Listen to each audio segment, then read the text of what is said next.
कोशिका विभाजन। कोशिका का विभाजन एक कोशिका से अन्य कोशिकाओं के बनने में कोशिका के केंद्रक की भूमिका होती है। कोशिका विभाजन की सूचना केंद्रक से आती है। केंद्रक के विभाजन के बाद कोशिका द्रव्य और कोशिका झिल्ली में भी ये विभाजित हो जाती है। चित्र में दिखाया गया है। अब कोशिका विभाजन विभिन्न अवस्थाओं में होती है, जैसे इसमें ये है। तो कोशिका के विभाजन के अलग अलग चरणों को दर्शा रहा है ये चित्र। तो अधिकांश जीवों की कोशिका के अंदर केंद्रक डीएनए नामक आनुवंशिक पदार्थ होता है। डीएनए के टुकड़े धागे के जैसे प्रोटीन पर लिपटे हुए होते हैं। इस प्रकार बनी पूरी संरचना को गुणसूत्र कहा जाता है। ये धागे में संरचनाएं गुणसूत्रों को दर्शा रही है ना। तो कोशिकाओं के विभाजन के एक प्रकार माइटोसिस की प्रक्रिया के परिणाम स्वरूप बनने वाली संतान कोशिकाओं में गुणसूत्रों की संख्या अपनी मातृ कोशिकाओं के बराबर होती है। इसलिए इस विभाजन को समसूत्री विभाजन कहा जाता है। माँ के गर्भ में पल रहे बच्चे के शरीर की कोशिकाएं भी इसी प्रकार की विभाजित होती हैं। इसी में एक विखंडन देखते हैं। तो विखंडन क्या है? विखंडन अलैंगिक प्रजनन की एक विधि होती है। इसमें एक जीव दो या दो से अधिक भागों में विभक्त हो जाती है। इसमें जैसे अमीबा में बताया गया, इसमें एक जीव बीच में से विभक्त होकर दो भागों में बढ़ जाती है। पहले केंद्रक, उसके बाद केंद्र जो है कोशिका द्रव्य में विभाजित होता है। ये अमीबा का जो चित्र है उसमें दिखाया गया है। परिपक्व जो अमीबा है ये केंद्रक है, जी द्रव्य है। पहले जी द्रव्य और केंद्रक का विभाजन है। ये जी द्रव्य केंद्रक भी दो भाग में डिवाइड होता है।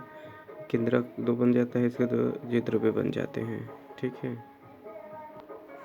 ये जीवाणु में विभाजन है। प्रोकैरियोटिक क्रोमोसोम को दिखा रहा है।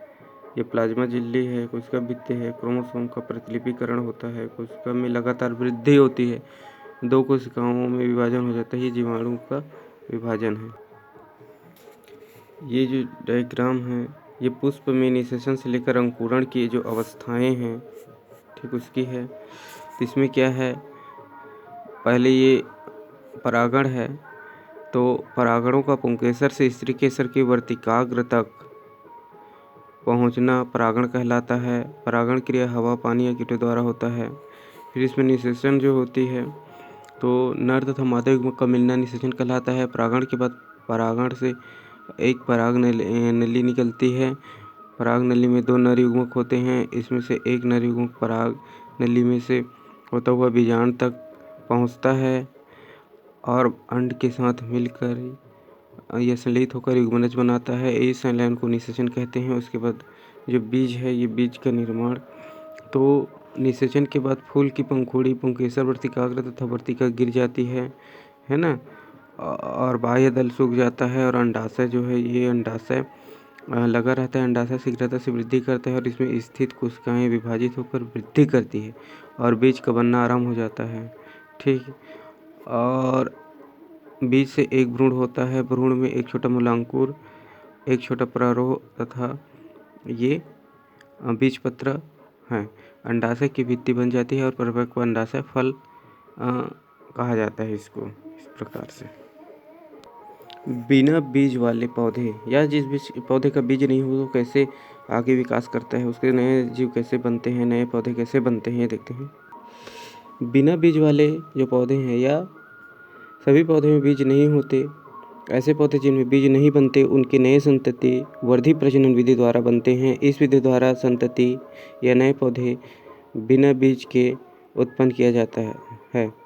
पौधों में वर्धी प्रजनन विधियां हैं। तो इसमें पहला जो विधि है ये है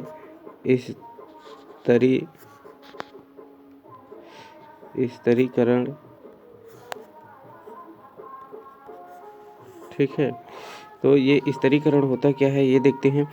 तो पौधे या वृक्षों पर शाखाओं के उत्पन्न होने के पश्चात उस भाग को काट कर नए पौधे को तैयार करने की विधि को दाब कलम या स्तरीकरण कहते हैं। इसके बाद जो कलम लगाना है ये वाले आते हैं।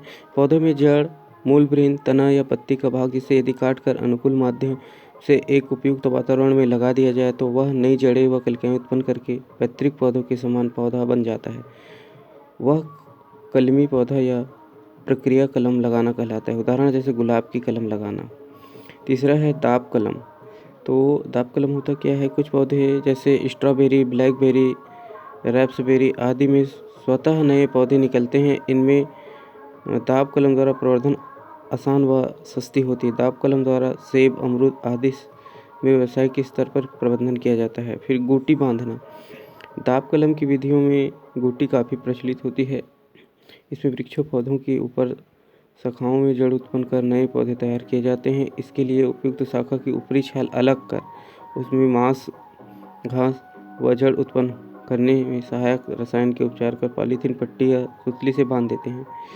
कुछ समय बाद इस स्थान पर जड़ उत्पन्न होने लगती है। इसके बाद इसे मुख्यतः पौधे की शाखा से अलग कर लेते हैं। इस तरह पौधे तैयार हो जाता है। फिर उपरोपण होता है। तो उपरोपण जो है बिना बीज वाले पौधे उत्पन्न करने के लिए, तो इसमें क्या है, इसमें पौधे के किसी एक भाग को दूसरे पौधे पर इस प्रकार प्रत्यारोपण कर दिया जाता है कि दोनों एक साथ जुड़कर एक पौधे की भांति वृद्धि करें। सामान्यतः उपरोपण में एक पौधे मूल मंत्र व दूसरे पौधे रोग तंत्र के अंग आपस में मिलकर नया पौधा विकसित कर लेते हैं। इसे उपरोपण या कलमबंध कहते हैं। द्वितीयक लैंगिक लक्षण। तो इसमें क्या है, नर और मादा शरीर में वृद्धि और परिवर्धन से हमारे शरीर में कई बदलाव आते हैं। गर्भ में पल रहे बच्चे के नर और मादा जनन अंग का निर्माण 6ठे से 7वें हफ्ते में होने लगता है, पर ये जन्म के बाद एक निश्चित उम्र में क्रियाशील होते हैं। बचपन से ही जो हमारा शरीर बदलता रहता है। हम 10 से 14 साल के होते हैं तब बदलाव की गति कुछ तेज होती है ना। और वजन और लंबाई के साथ साथ भूख भी बढ़ती है। शरीर के कुछ हिस्से पर मांस बढ़ने लगता है, जैसे कि स्तनों पर, जांघों पर आदि। बगल और प्रजनन अंगों पर बाल आने लगते हैं। कई लड़के लड़कियां के चेहरे पर मुहासे निकलना शुरू हो जाता है। इस अवस्था को किशोरावस्था कहा जाता है।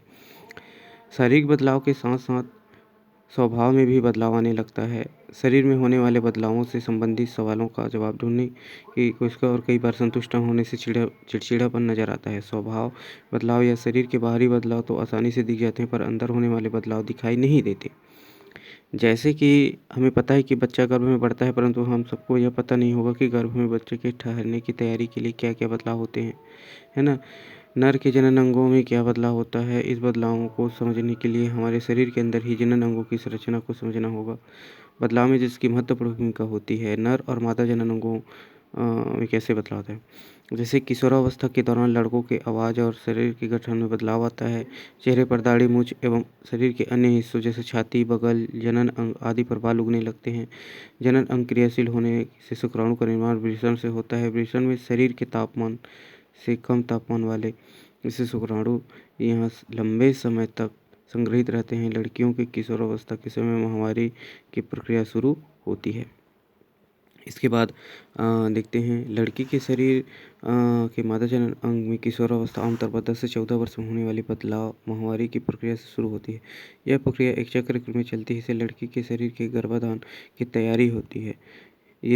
यदि इस अवस्था के अंडाणु व शुक्राणु संपर्क में आ जाते हैं तो नई संतति के बनने की प्रक्रिया शुरू हो जाती है।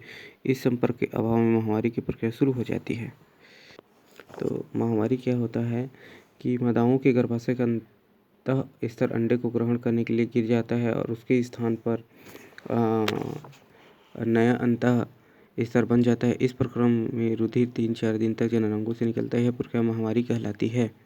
माहवारी का मादा मनुष्य के शरीर पर प्रभाव। लड़की के शरीर के मादा जनन अंग में किशोरावस्था जो होती है 10 से 14 वर्ष में होती है। ठीक है। इसे मनुष्य के शरीर से कमजोरी, पेट दर्द, कमर दर्द, हाथ पैर दर्द आदि तथा लचीलापन आ जाती है तथा शरीर बेचैनी महसूस होती है। कभी कभी चक्कर आने लगती है। इस प्रकार माहवारी या ऋतुस्राव मादा मनुष्य के शरीर पर प्रभाव पड़ता है।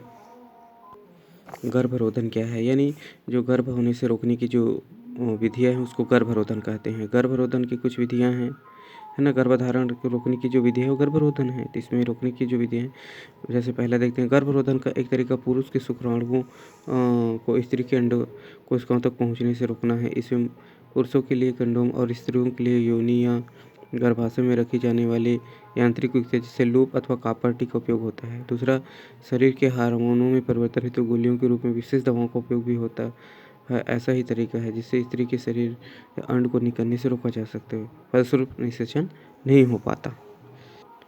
आंवल आंवल क्या है ये भी जानते हैं। गर्भ जो आंवल है गर्भ में पल रहे बच्चे के लिए अनिवार्य है, क्योंकि गर्भाशय में बच्चे के शरीर के गठन में 32 कोशिकाओं के बनने पर इस समूह की कोशिकाओं से बनी बाह्य परत से बने मार्ग आंवल या प्लेसेंटा या अपरा जिसको बोलते हैं से माँ के शरीर से संबंधित स्थापित होता है, और अंदर कोशिकाओं से बच्चे का पूरा शरीर आंवल के द्वारा भोजन, पानी, गैस इत्यादि माँ से बच्चे तक पहुँचते हैं। गर्भवती जो महिलाएं हैं उसके स्वास्थ्य पर रखे जाने वाली कुछ सावधानी है, यानी कि जो महिला गर्भवती है उसके स्वास्थ्य पर कुछ सावधानी रखना आवश्यक होता है। जैसे इसमें है, गर्भवती महिलाओं के स्वास्थ्य के लिए निम्न बात को ध्यान रखना चाहिए। जैसे गर्भावस्था के आरंभिक माह में स्त्री को अपने दैनिक कार्यों को इस समायोजित करनी चाहिए कि उससे कोई प्रकार का शारीरिक कष्ट न हो। प्रथम, गर्भावस्था में जी में चलने वाले वमन जो होता है उसे स्वास्थ्य पर बुरा प्रभाव पड़ सकता है। भोजन के नियमितीकरण से परेशानी को दूर किया जा सकता है। गर्भावस्था में मादक पदार्थ किसी भी रूप में नहीं लेनी चाहिए। गर्भवती के लिए स्वच्छ तथा सूर्य के प्रकाश की पर्याप्त मात्रा की आवश्यकता होती है। पाँचवा है व्यायाम तथा गर्भावस्था में स्वास्थ्य उत्तम रहता है। गर्भवती स्त्री को भोजन की ओर ध्यान देना चाहिए। ज़्यादा शारीरिक परिश्रम नहीं करनी चाहिए। सामान्य से अधिक नींद और विश्राम की आवश्यकता होती है। ठीक है, समय समय पर अपने आसपास के या नज़दीक स्वास्थ्य केंद्र पर परीक्षण कराते रहना चाहिए। तो इस प्रकार गर्भवती महिलाओं के स्वास्थ्य पर ध्यान देनी चाहिए।